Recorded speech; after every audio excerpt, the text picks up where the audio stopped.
Speed കൂടിയ ആരൊക്കെ മൂടായി കൊറേ ആളുണ്ടല്ലോ മൊത്തം ട്രാഫിക്കാണ്.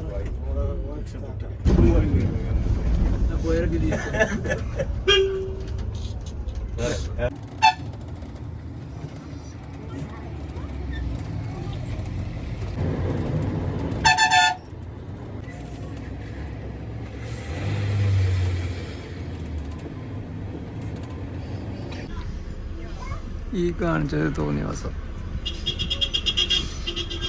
അതിൻ്റെ അടുത്ത വെഹിക്കിൽ വന്നിട്ട് ഈ കാണിച്ച അതിലും വലിയ തോന്നിവാസം. നമ്മളെ കേരള RTC ഓടിക്കുന്ന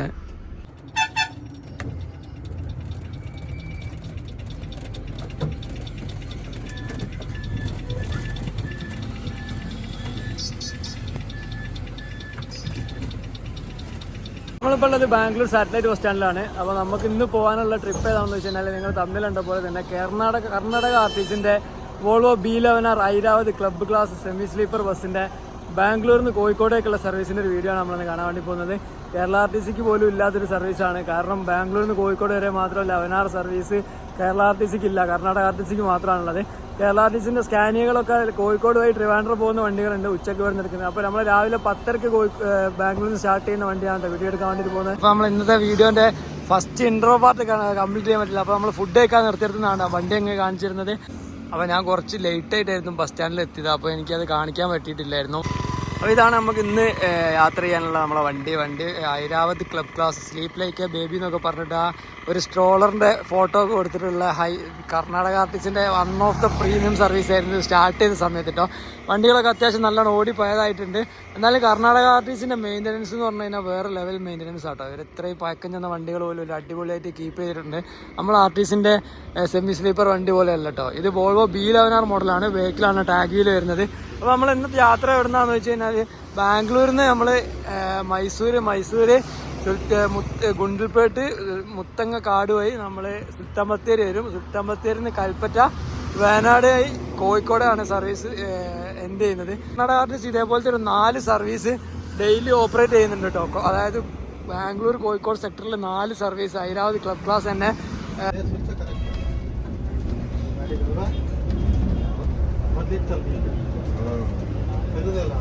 ಅದೇ ಸರಿ ಹಿಡ್ಕೊಂತ ಹಾಕಿದ್ರು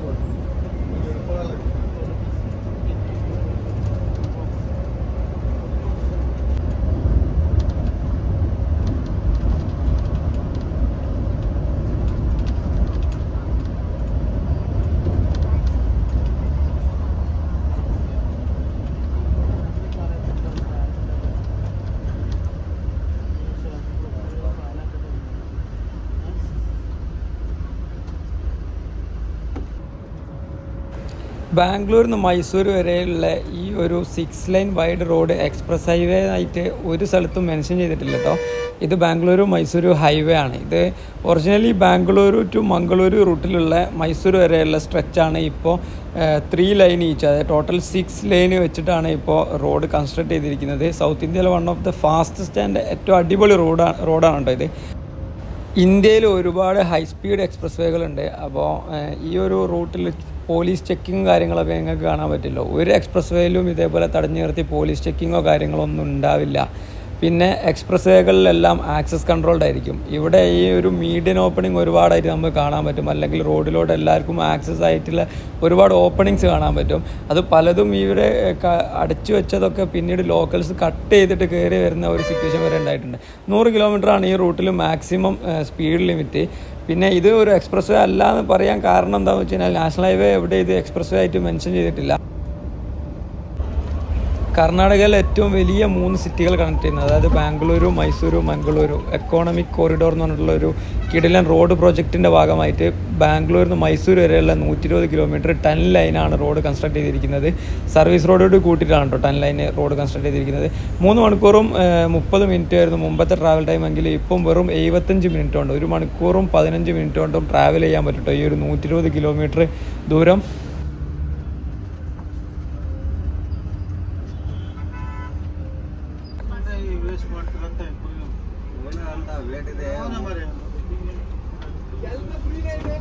ವೇಸ್ಟ್ ಮಾಡೋದ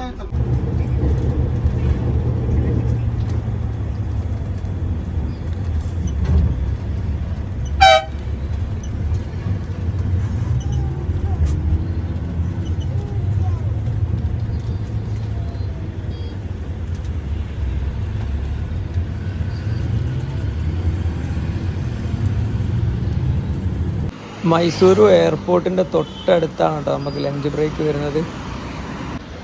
നമ്മൾ ലഞ്ച് കഴിക്കാൻ നേരത്തെ ഹോട്ടലിൽ വേറൊരു വോൾവോ B9R ഉണ്ട് കേട്ടോ. ഇതെനിക്ക് തോന്നുന്നത് ഊട്ടിയിലോട്ടുള്ള സർവീസാണെന്ന് തോന്നുന്നു കേട്ടോ. ബാംഗ്ലൂർ ഊട്ടി സർവീസാണെന്ന് തോന്നുന്നു. നമുക്ക് ഇന്നത്തെ ബസ്സിൻ്റെ ഫെയർ വരുന്നത് 860 രൂപയാണ് കേട്ടോ. അത്യാവശ്യം നല്ലൊരു സ്റ്റാൻഡേർഡ് ആയിട്ടുള്ള ഹോട്ടലാണ് കേട്ടോ കർണാടക RTC വണ്ടി നിർത്തുന്നത്. നമ്മൾ കേരള RTC ബസ്സുകളൊക്കെ ഗുണ്ടിൽപേട്ട് എത്താൻ നേരത്താണ് ലഞ്ച് ബ്രേക്ക് തരുന്നത് കേട്ടോ. നമ്മളെ ഈ ഒരു ട്രിപ്പിൻ്റെ ഏറ്റവും ഹൈലൈറ്റ് ആയിട്ട് വരുന്ന ഭാഗത്തോടാണ് നമ്മൾ കിടക്കാൻ വേണ്ടി പോകുന്നത്. ഈ സിംഗിൾ ലൈൻ റോഡുകൾ സ്റ്റാർട്ട് ചെയ്യുന്നത് ഈ അവസാന ടോൾ കഴിഞ്ഞിട്ട് ബേഗൂർ എന്ന് പറഞ്ഞ സ്ഥലത്തു നിന്നാണ് കേട്ടോ. അവിടെ നമ്മൾ ഗുണ്ടിൽപേട്ട് എത്തുന്നു. ഗുണ്ടിൽപേട്ട് കഴിഞ്ഞ് നമ്മൾ മുത്തങ്ങ ഫോറസ്റ്റിലോട്ട് പോകുന്നു കേട്ടോ. ഒരുപാട് ആക്സിഡൻറ്റുകൾ നടക്കുന്ന സ്ഥലമാണെന്ന് തോന്നുന്നു. Use zebra cross the road എന്നൊക്കെ എഴുതി ഒരുപാട് അലേർട്ടുകൾ കൊടുത്തിട്ടുണ്ട്. അതിൻ്റെ ഫ്രണ്ടിൽ തന്നെ ഒരു ആക്സിഡൻറ്റ് നടന്നു കേട്ടോ. എനിക്ക് തോന്നുന്നു ഇവിടെ സ്ഥിരം ആക്സിഡൻറ്റ് നടക്കുന്ന ഒരു ഭാഗമാണെന്ന് തോന്നുന്നു. കർണാടകയിൽ ഒരുപാട് ബൈക്കുകളിൽ മദ്യപിച്ചിട്ട് യാത്ര ചെയ്യുന്ന ഒരുപാട് പേരുണ്ട്. ഇതങ്ങനെയാണെന്നല്ല പറയുന്നത്, നമ്മൾ ഈ റൂട്ടിൽ ഒരുപാട് അങ്ങനെ കാണാൻ സാധിക്കും കേട്ടോ. അപ്പോൾ ആക്സിഡൻറ്റുകൾ ഈ റൂട്ടിൽ ഭയങ്കര കോമൺ ആണ്. ഈ ബസ്സും ഫ്രണ്ടിൽ ഒരു ബൈക്കും ഒരു ഇന്നോവ കാറുകൂടി കൂട്ടി ഇടിച്ചതാണെന്നാണ് തോന്നുന്നത് അവിടെ.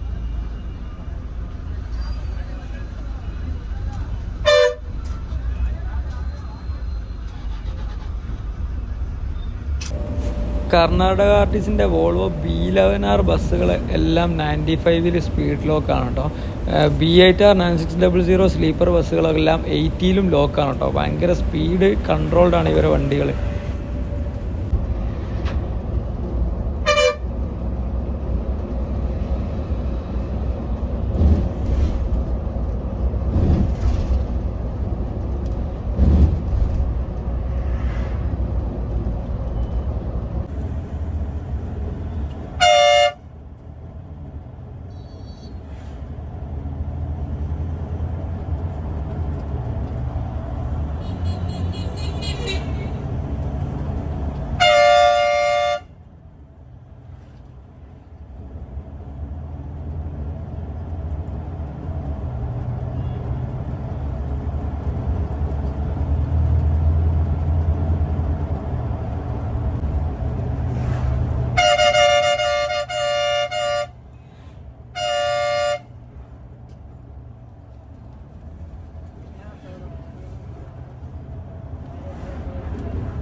നമ്മളങ്ങനെ ബന്ദിപ്പൂർ കാട്ടിൻ്റെ ഉള്ളിലോട്ട് നമ്മൾ കയറിയിരിക്കുകയാണ്. ഇവിടെ പല ഭാഗങ്ങളിലും ഡ്രൈ ആയി തുടങ്ങി കേട്ടോ. ഈ ഒരു ജനുവരി ലാസ്റ്റ് ആയപ്പോഴേക്കും പുല്ലെല്ലാം ഉണങ്ങി പച്ചപ്പൊക്കെ നഷ്ടപ്പെട്ട് തുടങ്ങിയിട്ടുണ്ട് കേട്ടോ പല ഫസ്റ്റ് ഭാഗങ്ങളിലൊക്കെ. പിന്നെ ഒരുപാട് ഭാഗത്ത് ഇതേപോലെ തീയിട്ടത് നമ്മൾ കാണാൻ പറ്റും. ഇത് എന്തിന് ചെയ്യുന്നതാണെന്ന് അറിയില്ല. ഫോറസ്റ്റുകാർ ഒരുപാട് പേര്, ഫോറസ്റ്റ് ഗാർഡ്സും പിന്നെ അതേപോലെ ഇവിടുത്തെ ലോക്കൽ ഈ ഒരു ഫോറസ്റ്റ് ഏരിയയിലുള്ള ആളുകളെയൊക്കെ നമുക്ക് ഇവിടെ സൈഡിലൊക്കെ കാണാൻ പറ്റും കേട്ടോ. ഇതേപോലെ കാട് കത്തിച്ചിരിക്കുകയാണ്. ഇതെന്തിനു വേണ്ടി കത്തിക്കുന്നതാണെന്ന് അറിയില്ല കേട്ടോ. ഇവരൊക്കെ ഈ ഒരു ഗവൺമെൻറ് ഫോറസ്റ്റ് ഡിപ്പാർട്ട്മെൻറ്റിലുള്ള സ്റ്റാഫുകളാണ്. ഇത് എന്തായാലും തനിയെ ഉണ്ടായി കത്തിയതല്ല, അത് ഇങ്ങനെ കത്തിക്കുന്നതാണെന്ന് ഉറപ്പാണ് കേട്ടോ.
നമ്മളങ്ങനെ ഫസ്റ്റ് ആനക്കൂട്ടങ്ങളാണ് കേട്ടോ ഫസ്റ്റ് ഇവിടെ റോട്ടിൽ തന്നെ കണ്ടത്. റൈറ്റ് സൈഡിൽ നിങ്ങൾക്ക് ഒരുപാട് ആനകളെ കാണാൻ പറ്റും കേട്ടോ.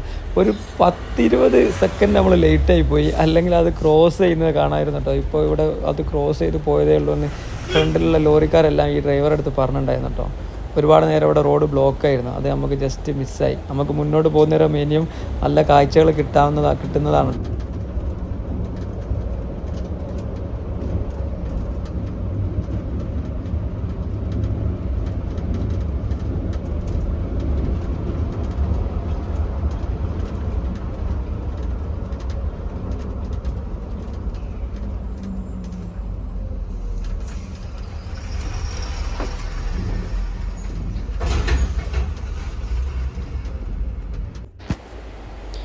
നമ്മളങ്ങനെ പോയ സമയത്ത് ഫ്രണ്ടിൽ ഒരു ആന, ഒറ്റ ആന ഫ്രണ്ടിൽ നടന്ന് റോഡിലൂടെ ഇങ്ങനെ പോവാണ്. ഈ റോഡ് മൊത്തം 2 സൈഡും ബ്ലോക്കാക്കിയിട്ടാണ് ഈ ആന ക്രോസ് ചെയ്ത് പോകുന്നത് കേട്ടോ. അത് ഇങ്ങോട്ടേക്ക് കടന്നു പോകുന്നില്ല, അത് റോഡിൻ്റെ നടുക്ക് വെച്ചിട്ട് ഇങ്ങനെ നടന്നുകൊണ്ടേ ഇരിക്കും.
നമുക്ക് ബസ് ചെയ്യായിരുന്നു.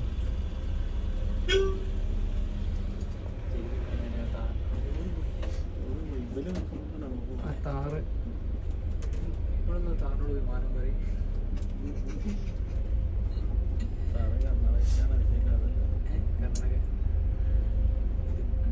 താറ് കണ്ട അതിന് ചവിട്ടാനൊക്കെ തോന്നാൻ മതി കേട്ടോ.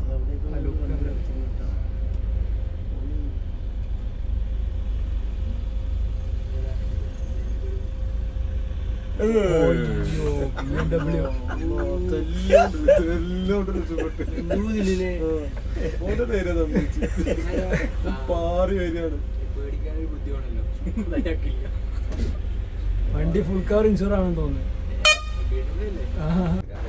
ആന BMW കാറുകാരനൊന്ന് പേടിപ്പിച്ചു വിട്ട് നിങ്ങൾ കണ്ടില്ലേ. നമ്മളിത് യാത്ര ചെയ്യുന്ന സമയത്ത് ആനകളൊക്കെ റോട്ടിലുണ്ടെങ്കിൽ നമ്മളെ സൈഡ് ചിലപ്പോൾ ക്ലിയർ ആയിരിക്കും, അപ്പോൾ നമ്മൾ കയറി പോകാമെന്ന് വിചാരിക്കും. പക്ഷെ ആന പെട്ടെന്ന് വയലൻ്റ് ആയിടും ആ ഒരു സമയത്ത്. അപ്പോൾ നമ്മൾ ഓപ്പോസിറ്റ് ഭാഗം റോഡ് ക്ലിയർ അല്ലെങ്കിൽ നമ്മൾ ആനൻ്റെ അടുത്ത് പെട്ടുപോകാൻ സാധ്യത ഉണ്ട്. അപ്പോൾ നിങ്ങളത് യാത്ര ചെയ്യുന്നവർ കാട്ടിലൂടെ യാത്ര ചെയ്യുന്നവർ ഇങ്ങനെ ആനനെ കണ്ടു കഴിഞ്ഞാൽ ഒരു 5 മിനിറ്റൊക്കെ വെയിറ്റ് ചെയ്യുന്നതുകൊണ്ട് ഒരു നഷ്ടമൊന്നും വരാനില്ല. ഇങ്ങനെ തിരക്കിട്ട് ഇതേപോലെ റൈറ്റ് സൈഡ് റോഡിലോട്ട് കയറ്റി നിർത്തുന്ന വണ്ടിക്കാരങ്ങളുണ്ടല്ലേ, അവിടെ നിന്ന് വരുന്നൊരു വാഹനം റോഡിൽ ബ്ലോക്കായി ഒരുപാട് നേരം റോഡ് ബ്ലോക്കാനൊക്കെ കാരണമാവും കേട്ടോ. ആ കാര്യങ്ങളൊക്കെ ഒന്ന് ശ്രദ്ധിക്കാം. ಸೈಡ್ ಬಿಡು ನೀನು ಹೋಗು, ಎಲ್ಲ ಹೋಗ್ತಾ ಇಲ್ವಾ?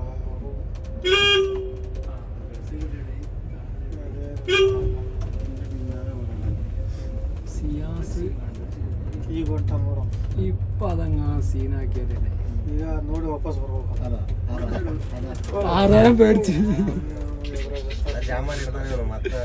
താരാറിന് ചങ്ക് തീയായിരിക്കും, അവിടെ റോഡ് ബ്ലോക്കായി. ഇവൻ പേടിച്ചു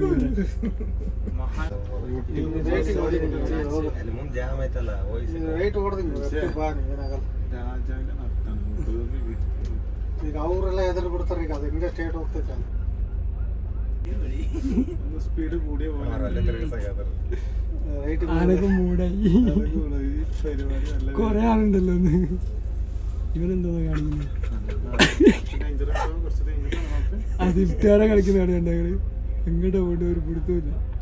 ലോറിന്റെ മുകളിലൊക്കെ ഒരുത്തൻ കയറി പോകുന്നതാ.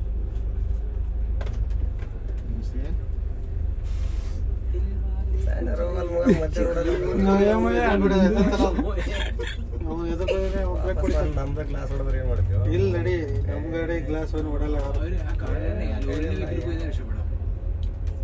ಅದಕ್ಕೇನು ಮಾಡಿದ್ರೆ ಅದು ಗ್ಲಾಸ್ ಹೊಡಿತೈತಿ. സെന്ററിലെല്ലാം കേപ്പ് ചെയ്തിട്ട് പോകുന്നുണ്ടാവും.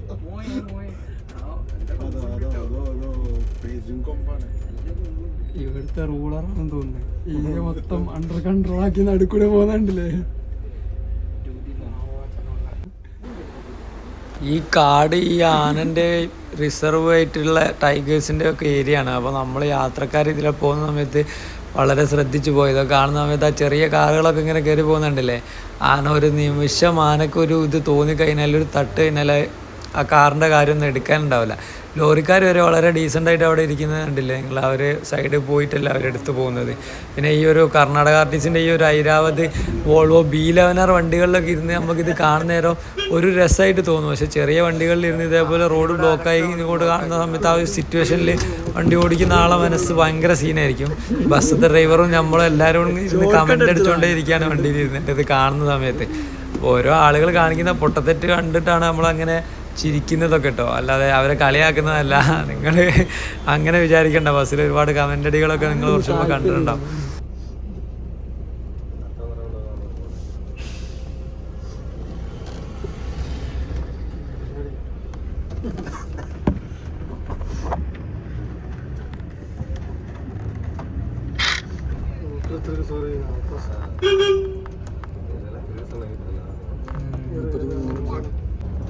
കർണാടക ആർട്ടിസ്റ്റിൻ്റെ ഡെയിലി 4 സർവീസുകൾ ഉള്ളതിൽ ഒരു സർവീസ് മാത്രമാണ് ഡേ സർവീസ് വരുന്നത് കേട്ടോ. ബാക്കി 3 നൈറ്റ് സർവീസാണ്.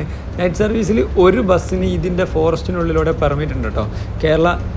കേരള ആർട്ടിസ്റ്റിൻ്റെ കുറച്ച് ബസ്സുകൾക്കും അതേപോലെ കർണാടക ആർട്ടിസ്റ്റിൻ്റെ ഒരു സ്ലീപ്പർ ബസ്സിനും ഒരു വോൾവോ B11R ബസ്സിനുമാണ് ഇതിലെ നൈറ്റ് പാസ് ഉള്ളത്. അപ്പം ആ യാത്രകളിലൊക്കെ പോയി കഴിഞ്ഞാൽ ഒരു സൂപ്പർ എക്സ്പീരിയൻസ് ആയിരിക്കും. ഈ റൂട്ടിൽ ഒരു 4 വെഹിക്കിൾസ് മാത്രമാണ് ആ രാത്രി 9 മണിൻ്റെ രാവിലെ 6 മണിൻ്റെ ഇടയിൽ പാസ് ചെയ്യുള്ളൂ. ആ ഒരു വാഹനത്തിൽ നമ്മൾ കയറാൻ പറ്റി കഴിഞ്ഞ് കഴിഞ്ഞാൽ നല്ല ഒരു കാഴ്ചയായിരിക്കും. ഒരു ഫോറസ്റ്റ് നൈറ്റ് സഫാരി വൈബായിരിക്കും നമുക്ക് ഈ ഒരു റൂട്ടിൽ കിട്ടാവുന്നത് കേട്ടോ. ഫ്രണ്ട് സീറ്റിൽ ഇരുന്ന് കഴിഞ്ഞാൽ അല്ല കർണാടക ആർട്ടിസി ഡ്രൈവർമാരോടൊക്കെ നമുക്ക് കാട്ടിലൂടെ കാണാനോ വീഡിയോ എടുക്കാനൊക്കെ ആണെങ്കിൽ ഫ്രണ്ടിൽ ഇരിക്കാനുള്ള അവസരം അവർ തരുന്നതായിരിക്കും കേട്ടോ. ഭയങ്കര അടിപൊളി ഫ്രണ്ട്ലി സ്റ്റാഫാണ് കേട്ടോ ഇതിലുള്ളത്. കേരള ആർട്ടിസ്റ്റിൻ്റെ ബസ്സുകളിൽ ഞാൻ ഫ്രണ്ടിലിരുന്ന് വീഡിയോ ഒക്കെ എടുത്ത് പോയതാണ്. എല്ലാവരും നല്ല സപ്പോർട്ടീവാണ് കേട്ടോ. നിങ്ങൾക്ക് അങ്ങനെ ആഗ്രഹം ഉണ്ടെങ്കിൽ നൈറ്റ് സർവീസ് നൈറ്റ് പാസ് ഉള്ള വണ്ടികളിൽ കയറാൻ നോക്കുക. കർണാടക ആർട്ടിസ്റ്റിൻ്റെ വണ്ടിയാണ് ഫസ്റ്റ് ബോർഡർ കയറുന്നത്. കേരള ആർട്ടിസ്റ്റിൻ്റെ വണ്ടി കുറച്ച് ലേറ്റ് ആയിട്ടാണ് വരിക. അപ്പം ഈ ഒരു ഫോറസ്റ്റിൻ്റെ ഉള്ളിലൂടെ ഗുണ്ടൽപേട്ടിൽ നിന്ന് ബന്ദിപ്പൂർ ടൈഗർ റിസർവിൻ്റെ ഉള്ളിലൂടെ കയറിയിട്ട് ബത്തേരിയുള്ള ഒരു യാത്ര വേറെ തന്നെ എക്സ്പീരിയൻസ് ആണ് കേട്ടോ. അതാണല്ലോ ഇപ്പോഴത്തെ ട്രെൻഡ്.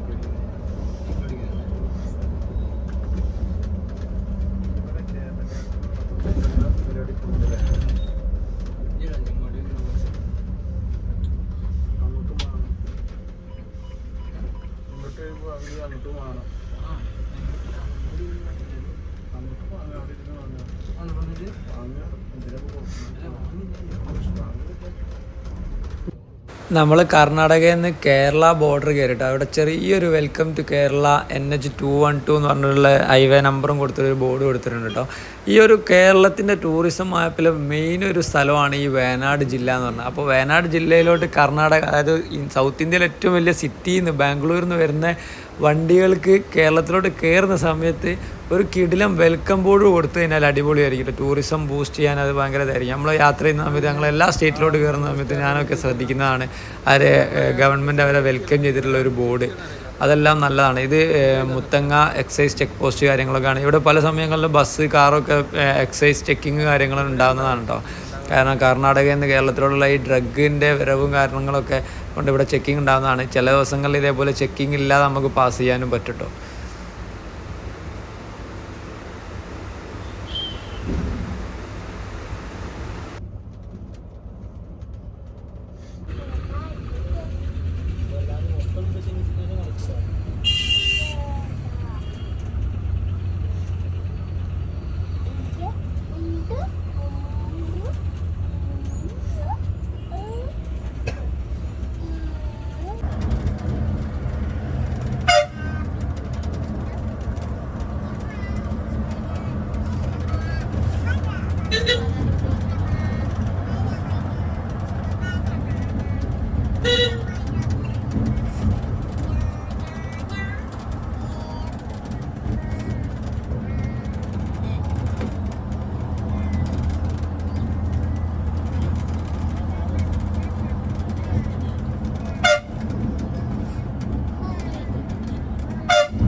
അപ്പം നമ്മൾ വയനാട് ജില്ലാ ബോർഡർ വിട്ട് കോഴിക്കോട് ഡിസ്ട്രിക്റ്റിലോട്ട് കയറാൻ വേണ്ടിയിട്ട് പോകാനുണ്ടോ. അപ്പോൾ ഈ ഒരു വയനാട് കോഴിക്കോട് ഭാഗത്ത് നിന്ന് കയറുന്നേരം ഇവിടെ നല്ലൊരു വെൽക്കം ബോർഡും ഒരു താങ്ക്സ് വിസിറ്റ് ഒക്കെ എന്ന് പറഞ്ഞുള്ളൊരു ബോർഡും കാര്യങ്ങളൊക്കെ ഉണ്ട് കേട്ടോ. ജില്ല മാറുന്ന സമയത്ത് ഇനി നമ്മൾ ഈ ലക്കിടി വ്യൂ പോയിന്റിലോട്ടാണ് എത്തിയിരിക്കുന്നത്. ഇപ്പോൾ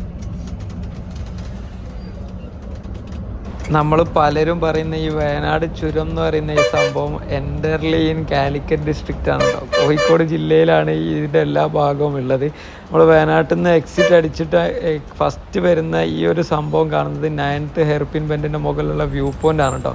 നമ്മളെ മലബാറിലുള്ളവർക്ക് ഭയങ്കര സുപരിചിതമായിട്ടുള്ള സ്ഥലമായിരിക്കും. താഴെ സൗത്ത് കേരളത്തിൻ്റെ സൗത്ത് ഭാഗങ്ങളിലുള്ളവർ ഒരുപാട് റൈഡേഴ്സൊക്കെ ഇവിടെ വരുന്നതാണ്. ഒരുപാട് ഫാമിലി വയനാട്ടിൽ ഈ വിൻ്റർ സമയങ്ങളിലൊക്കെ വയനാട്ടിലെ റിസോർട്ടുകളിലൊക്കെ താമസിക്കാൻ വരുന്നതാണ്. അപ്പം ഇവിടുത്തെ ഒരു മെയിൻ ടൂറിസ്റ്റ് സ്പോട്ട് ഒരു വ്യൂ പോയിൻ്റ് തന്നെയാണ് കേട്ടോ. ബസ്സുകൾ വരെ ഇവിടെ നിർത്തിയിട്ട് ഈ ഒരു വ്യൂ പോയിന്റിൽ നിർത്തിയിട്ടിട്ട് കാഴ്ചകൾ കാണാൻ നിൽക്കുന്ന ഒരു സമയം ഉണ്ടായിരുന്നു. പക്ഷേ ഇപ്പോൾ ഇവിടെ പാർക്കിംഗ് ഭയങ്കര സ്ട്രിക്റ്റ് ആണ് കേട്ടോ.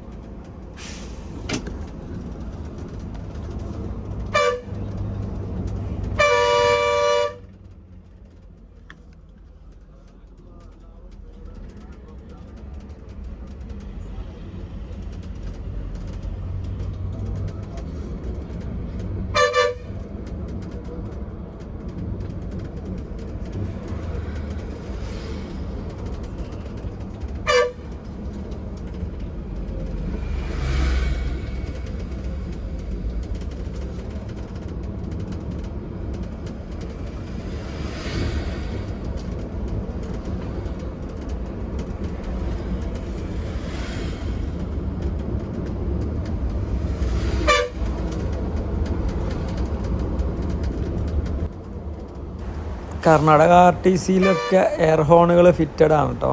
ഇവിടെ ഇതേപോലെയുള്ള ഈ ഗാർഡ് റോഡിലൊക്കെ സർവീസ് നടത്തുന്ന വണ്ടികളിൽ എയർ ഹോൺ മസ്റ്റാണ്. നമ്മൾ ചില സമയത്ത് ചില സ്ഥലങ്ങളിലൊക്കെ ഈ എയർ ഹോണുകൾ ഹെൽപ്പ് ചെയ്യുന്നുണ്ട്.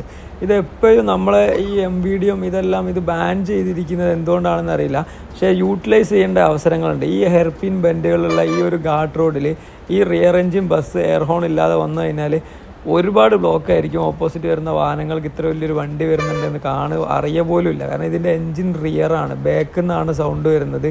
അപ്പോൾ ഇത്ര വലിയൊരു സംഭവം വരുന്നൊന്നും ആരും അറിയില്ല, വളവുകളിൽ നിന്ന് അറിയില്ല. ഇതൊരു സൈലൻറ്റ് വണ്ടി കൂടിയാണ്. ലോറിൻ്റെ എൻജിന് അലറുന്ന പോലെ ഈ ഒരു വോൾവോൻ്റെ എൻജിനൊന്നും അലറില്ല.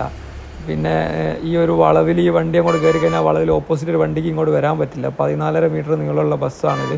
അപ്പം ആൾ എയർ ഹോൺ അടിച്ച് വാണിംഗ് കൊടുത്തിട്ടാണ് അറിയിക്കുന്നത് ഓപ്പോസിറ്റ് സൈഡിലുള്ള വണ്ടികളെ. അപ്പോൾ അതുകൊണ്ടാണ് കൂടുതലും ഈ റൂട്ടിൽ ഈ വാഹനം ഇത്രത്തോളം എയർ ഹോൺ അടിക്കുന്നത്. ഒരുപാട് പേര് പറഞ്ഞു കർണാടക RTC ഗവൺമെൻറ് വണ്ടി എയർ ഹോൺ അടിക്കുന്നുണ്ട്, പ്രൈവറ്റ് വണ്ടിക്ക് എയർ ഹോൺ ഇല്ലാന്ന്. ഈ റൂട്ടിൽ ഓടുന്ന എല്ലാ ടൂറിസ്റ്റ് പ്രൈവറ്റ് ബസ്സുകളും എയർ ഹോൺ ഫിറ്റഡ് ആണ്. KSRTCൻ്റെ ഈ സൂപ്പർ ഫാസ്റ്റ് ബസ്സുകളിലാണ് എയർ ഹോൺ ഇല്ലാത്തത്. നമ്മളെ സ്കാനിയ ബസ്സുകളിലൊക്കെ എയർ ഹോൺ ഫിറ്റഡ് ആണ്. അതുപോലെ കർണാടക RTCൻ്റെ വണ്ടിയിൽ എയർ ഹോൺ ഫിറ്റഡ് ആണ്. കേരളത്തിൽ ഓടുന്ന ടൂറിസ്റ്റ് ബസ്സുകളിലും എയർ ഹോൺ ഫിറ്റഡ് ആണ്. നൈറ്റ് സർവീസ് വണ്ടികളിലും എയർ ഹോൺ ഫിറ്റഡ് ആണ്. ഞാനിത് പറയുന്ന സമയത്ത് എനിക്ക് ആ വണ്ടിനോടുള്ള ദേഷ്യം കൊണ്ടൊന്നല്ല, ചില ആളുകളെ കമൻറ്റുകൾ കണ്ടിട്ടാണ് ഞാൻ പറഞ്ഞത് ഗവൺമെൻറ് വണ്ടികൾക്ക് എയർ ഹോൺ ഉണ്ട്, പ്രൈവറ്റ് വണ്ടികൾക്ക് ഇത് പറ്റില്ല എന്ന്. പക്ഷേ അതെല്ലാം ആളുകൾ യൂസ് ചെയ്യുന്നുണ്ട്. ഇവിടെ യൂസ് ചെയ്യേണ്ടത് നിർബന്ധവുമാണ്. അല്ലാതെ ഈ വണ്ടി കൊണ്ട് ഈ റൂട്ടിൽ നമുക്ക് ഓടിച്ചു പോകാൻ പറ്റില്ല. കോമൺ സെൻസ് ഉപയോഗിച്ച് ചിന്തിച്ച് നോക്കി കഴിഞ്ഞാൽ മനസ്സിലാക്കാൻ പറ്റുന്ന ഒരു ചെറിയൊരു കാര്യമാണ്. അത് ഇവിടുത്തെ പല ഓഫീസർമാർക്കും അത് മനസ്സിലാവാത്തത് കൊണ്ടായിരിക്കാമല്ലോ ഇവിടെ ഇത് ബാൻ ചെയ്തത് കേരളത്തിൽ.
ഈ കാണിച്ചത് തോന്നിവാസം. അതിൻ്റെ അടുത്ത വെഹിക്കിൾ വന്നിട്ട് ഈ കാണിച്ച അതിലും വലിയ തോന്നിവാസം. നമ്മളെ കേരള RTC ഓടിക്കുന്ന അവർക്ക് മാത്രമേ നടക്കുള്ളൂ.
അങ്ങനെ 6:30 ആയപ്പോൾ നമ്മൾ ചുരം ഇറങ്ങിക്കഴിഞ്ഞ് ഇവിടെ അടിവാരത്തൊരു ടീ ബ്രേക്കിന് വേണ്ടിയിട്ട് നിർത്തിയതാണ് കേട്ടോ. കോഴിക്കോട് എത്താൻ ഏകദേശം ഒരു 1.5 മണിക്കൂറുടെ ടൈം ആവും. അപ്പോൾ അതിൻ്റെ മുമ്പ് ഇവരൊരു ടീ ബ്രേക്ക് ഇട്ടതാണ് കേട്ടോ.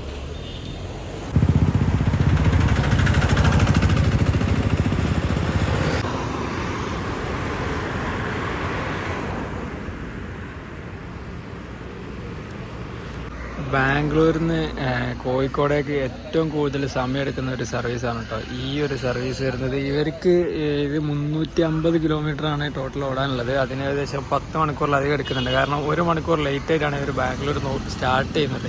10:30 എടുക്കേണ്ട വണ്ടി എന്നും 11:15 ആ ഒരു സമയത്താണ് വണ്ടി സ്റ്റാർട്ട് ചെയ്യുന്നത്. അതുകൊണ്ടാണ് ഇത്ര ലേറ്റ് എത്തുന്നത്. പക്ഷേ ഭയങ്കര സ്ലോ ഡ്രൈവിങ്, സേഫ്, അങ്ങനെ ഒരു രീതിയിലാണ് ഇവരെ ഒരു കാഴ്ചപ്പാട് ഈ ഒരു സർവീസിൽ. ഭയങ്കര സ്ലോ ആയിട്ടാണ് വണ്ടി ഓടിക്കുന്നത്. കാരണം സിംഗിൾ ലൈൻ റോഡും ആണല്ലോ. ഇവരെ പറഞ്ഞ കാര്യമില്ല, ആളുകളുണ്ട്, പാസഞ്ചേഴ്സ് ഉണ്ട്. ഇന്ന് കുറച്ച് കുറവാണ് നമ്മൾ വീക്ക് ഡേയ്സിൽ വീഡിയോ എടുക്കുന്നതുകൊണ്ട്. കർണാടക RTCയിൽ നമ്മൾ ടിക്കറ്റ് ബുക്ക് ചെയ്യുന്നേരം മെയിൻ ടൗണുകളിൽ മാത്രമേ ഡെസ്റ്റിനേഷൻ കാണിക്കുള്ളൂ. പക്ഷേ ഒരുപാട് റിക്വസ്റ്റ് സ്റ്റോപ്പുകളുണ്ട് കേട്ടോ. നമ്മൾ സർവീസ് എൻഡ് സ്റ്റേഷൻ്റെ തൊട്ട് മുമ്പേ, അതായത് ഒരു 10, 20, 30 കിലോമീറ്റർ മുമ്പൊക്കെ ഒരുപാട് സ്ഥലങ്ങളിൽ നമുക്ക് റിക്വസ്റ്റ് ചെയ്ത് കഴിഞ്ഞാൽ ഡ്രൈവേഴ്സ് വണ്ടി നിർത്തി തരും കേട്ടോ. ഇവർക്ക് ഇത്ര ടൈമിങ് കീപ്പ് ചെയ്ത് പോകണമെന്നില്ല. അവർ ചാർട്ടിൽ ഓൾറെഡി നല്ല ടൈമിങ് കൊടുത്തിട്ടുണ്ട്. നമ്മളെപ്പോലെ ടൈറ്റ് ചാർട്ടല്ല, നമ്മളെപ്പോലെ ഉദ്ദേശിച്ച കേരള RTCനെ പോലെ ടൈറ്റ് ചാർട്ടർ. അങ്ങനെ ഞാനിവിടെ താമരശ്ശേരി ഇറങ്ങിയിട്ടാവും. ബസ് ഇവിടുന്ന് കോഴിക്കോടേക്ക് പോവാണ്. ഇവിടുന്ന് തന്നെ ഏകദേശം ഒരു 1 ഹവറിൻ്റെ അടുത്ത് റണ്ണിങ് ഉണ്ട് കേട്ടോ കോഴിക്കോടേക്ക്. നമ്മളെ യാത്ര നല്ല അടിപൊളി ഒരു എക്സ്പീരിയൻസ് ആയിരുന്നു കേട്ടോ. നിങ്ങൾ ഈ ഒരു ഫോറസ്റ്റിനുള്ളിൽ ഒരുപാട് മൃഗങ്ങളെയൊക്കെ കണ്ടിട്ടുള്ള ഈ ഒരു ഗംഭീര യാത്ര നിങ്ങൾക്ക് ഇഷ്ടപ്പെട്ടു എന്ന് വിചാരിക്കുന്നു. അപ്പോൾ വീഡിയോ ഇഷ്ടപ്പെടുന്നതിനെ തീർച്ചയായും ലൈക്ക് ചെയ്യുക, ഷെയർ ചെയ്യുക, സബ്സ്ക്രൈബ് ചെയ്യുക. അപ്പോൾ അടുത്തൊരു കിടില വീഡിയോ ആയിട്ട് വരുന്നവരെ ബൈ ഫ്രം ഡെവിഡേ.